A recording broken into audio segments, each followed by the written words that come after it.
নমস্কার। জয় শ্রীকৃষ্ণ জন্মাষ্টমী ব্রত মাহাত্ম্য 2024 কিভাবে জন্মাষ্টমী ব্রত পালন করবেন। 26শে আগস্ট নাকি 27শে আগস্ট, এবছর কবে পুজোর তারিখ, তিথি, শুভক্ষণ ও নিকণ্ঠ। 2024 শ্রীকৃষ্ণের জন্মাষ্টমীর পুজোর উপবাস শুরু এবং ভঙ্গ সম্পূর্ণ করতে হবে। সব কিছুই জানিয়ে দেব। প্রতি বছর ভাদ্রপদ মাসের কৃষ্ণপক্ষের অষ্টমী তিথিতে শ্রীকৃষ্ণ জন্মাষ্টমী পবিত্র উৎসব পালিত হয়। জন্মাষ্টমীর দিন মানুষ উপবাস করে এবং মধ্যরাতে লাড্ডু গোপালের জন্মদিন পালন করে। এবার শ্রীকৃষ্ণ জন্মাষ্টমীর দিনে একটি বিরল জয়ন্তী যোগ তৈরি হচ্ছে। এই যোগে পালিত শ্রীকৃষ্ণ জন্মাষ্টমীতে শুভ বলে মনে করা হয়। জয়ন্তী যোগের পাশাপাশি জন্মাষ্টমীতে সর্বদা সিদ্ধি যোগও তৈরি হবে। এই যুগে যে কাজই করুন না কেন সফলতা পাবেন। হিন্দু ক্যালেন্ডারের অনুসারে এবছর ভাদ্রপদ মাসের কৃষ্ণপক্ষের অষ্টমী তিথি শুরু হবে সোমবার 16 আগস্ট ভোর 3 থেকে 3:40 এবং পরের দিন মঙ্গলবার 27শে আগস্ট 2:19 শেষ হবে। উদয় তিথির ভিত্তিতে আগামী 26শে আগস্ট সোমবার পালিত হবে শ্রীকৃষ্ণ জন্মাষ্টমীর পবিত্র উৎসব। এবছর শ্রীকৃষ্ণ জন্মাষ্টমীতে জয়ন্তী যোগ তৈরি হচ্ছে। জয়ন্তী যোগ মানে দ্বাপর যুগে যখন ভগবান শ্রীকৃষ্ণের জন্ম হয়েছিল এবং সেই সময়ে যে যোগ তৈরি হয়েছিল সেই যোগ এবারে শ্রীকৃষ্ণ জন্মাষ্টমীতে তৈরি হতে চলেছে, যা ভীষণই শুভ বলে মনে করা হয়। ভগবান শ্রীকৃষ্ণ বৃষ রাশি চন্দ্র রাশিতে রোহিণী নক্ষত্রে ভাদ্রপদ কৃষ্ণ অষ্টমীতে জন্মগ্রহণ করেছিলেন। এবছরও তিনি কৃষ্ণ জন্মাষ্টমীতে রোহিণী নক্ষত্র 27শে আগস্ট বিকেল 3:55 থেকে 3:38 পর্যন্ত থাকবে। সর্বাত্ম সিদ্ধি যোগও 26শে আগস্ট জন্মাষ্টমীর দিনে গঠিত হবে। সেই দিন সর্বাত্ম সিদ্ধিযোগ হবে 27শে আগস্ট বিকাল 3:55 থেকে 5:57 পর্যন্ত থাকবে। এবছর শ্রীকৃষ্ণ জন্মাষ্টমীর পুজোর সময় 45 মিনিট। 26শে আগস্ট জন্মাষ্টমীর দিন শুভ সময় হলো 1 থেকে 12:45 পর্যন্ত। যারা উপবাস পালন করবেন তারা রাত 12:01 থেকে বালগোপালের বার্ষিকী উদযাপন করবেন। আপনি যদি শ্রীকৃষ্ণ জন্মাষ্টমীতে উপবাস করে থাকেন তাহলে শ্রীকৃষ্ণের জন্মাষ্টমীর পর উপবাস ভাঙতে পারবেন। দুপুর 12:15 পরে উপবাস ভঙ্গ হবে, অর্থাৎ শ্রীকৃষ্ণের জন্মবার্ষিকী উদযাপন করার পরে আপনি এটি ভঙ্গ করে উপবাস সম্পর্ক করতে পারেন। জন্মাষ্টমী কিভাবে শুরু হলো, শ্রীকৃষ্ণের আবির্ভাব কিভাবে হলো তা অনেকে জানেন। তবে যতই জানুন না কেন, জন্মাষ্টমীর আগে কৃষ্ণকে নিয়ে নানা তথ্য বা পৌরাণিক ইতিহাসের গুরুত্ব কোনো অংশে কমে না। জানা যায় কৃষ্ণের আবির্ভাব ঘটেছিল প্রায় 5 বছর আগে। পৌরাণিক কাহিনী অনুসারে সেই সময়কে বলা হতো দ্বাপর যুগ। অসুররা ছিল খুবই অত্যাচারী। তাদের অত্যাচারে সকলে অতিষ্ঠ হয়ে ওঠে।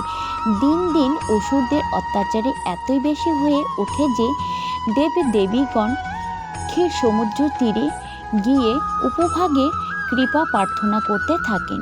তাদের প্রার্থনায় সন্তুষ্ট হয়ে শুধুমাত্র ব্রহ্মাকে অগ্রগতির জন্য দৈবানিতে বলে, হে ব্রহ্মা, আমি খুব তাড়াতাড়ি যদুবংশ রাজাদের রাজধানী মথুরা রাজা সুরসেনের পুত্র বসুদেবের সন্তান রূপে দেবকীর অষ্টম গর্ভে আবির্ভূত হয়। ধরিত্রী দেহসহ আমার নির্দেশ অনুসারে দ্বারকা, মথুরা এবং ব্রজের বিভিন্ন স্থানে গিয়ে জন্মগ্রহণ করবে। তখন উগ্রসেন নামে মথুরার এক রাজা ছিলেন, প্রচণ্ড রকমের ধার্মিক। থাকলে কি হবে, তার ছেলে কংস ছিলেন খুবই অত্যাচারী। কংসের অত্যাচারে মাত্রা এতটাই বেশি ছিল যে নিজের পিতা উগ্রসেনকে সিংহাসনচ্যুত করে কারাবন্দী করতে দ্বিধাবোধ করেননি, নিজেই মথুরা রাজত্ব শুরু করেন। আবার এই কংসই আরাধনা করে বরলাভ করেছিলেন তার বোন দেবকীর অষ্টম পুত্রের সন্তান ছাড়া অন্য কোনো তাকে তার মৃত্যু হবে না। পৌরাণিক ইতিহাস ঘাঁটলে জানা যায় দেবকীর বিবাহ হয় বসুদেবের সঙ্গে। বর কনেকে রথের উপর বসিয়ে গোটা রাজ্য জুড়ে শোভাযাত্রা করা হয়। উল্লেখ্য, সেই রথের সারথি হয়েছিল রাজা কংস। রথ চলছে এমনই সময় হঠাৎ জোরে সেই দৈববাণীটি কংসের কানে বেজে ওঠে, ওরে নির্বোধ, যাকে তুমি রথে করে নিয়ে যাচ্ছ তার গর্ভের অষ্টম সন্তান তোমার প্রাণহরণ করবে। দৈববাণী শুনে কংস সঙ্গে সঙ্গে খড়গ হাতে দেবকীকে হত্যা করার জন্য উদ্যত হন। এই দেখে বসুদেব কংসকে বলেন, সবিনয় অনুরোধ করে রাজি করিয়ে বলেছিলেন তাদের সন্তান ভূমিষ্ঠ হওয়ার পরে কংসের হাতে তুলে দেবেন।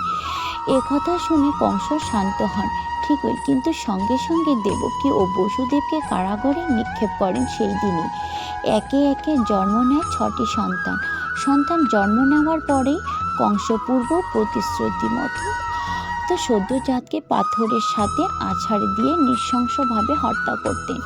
সপ্তম গর্ভের সন্তান যখন বলদেব অধিষ্ঠিত হয়েছিল তখন ভগবানের নির্দেশে যোগমায়া দেবী দেবকীর গর্ভ হতে তাকে স্থানান্তরিত করে নন্দলাল লোহিনীর গর্ভে স্থাপন করেন এবং প্রচার করা হয় দেবকীর গর্ভপাত হয়েছে অষ্টম গর্ভের সন্তান অর্থাৎ ভগবান শ্রীকৃষ্ণের জন্মগ্রহণের সময়।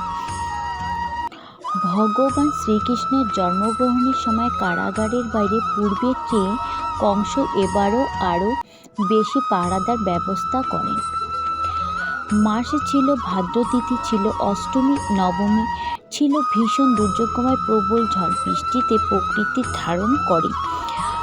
ভগবান শ্রীকৃষ্ণ দেবকীর গর্ভে আবির্ভূত হন এবং দৈববাণী শোনা যায়, বসুদেবে, তুমি এখনও গোকুলের যে নন্দের স্ত্রী যশোদার পাশে তোমার ছেলেটিকে রেখে এসো এবং এই মুহূর্তে তার যে কন্যা শিশুটি জন্মগ্রহণ করেছে তাকে এনে দেবকীর কোলে শুইয়ে দাও।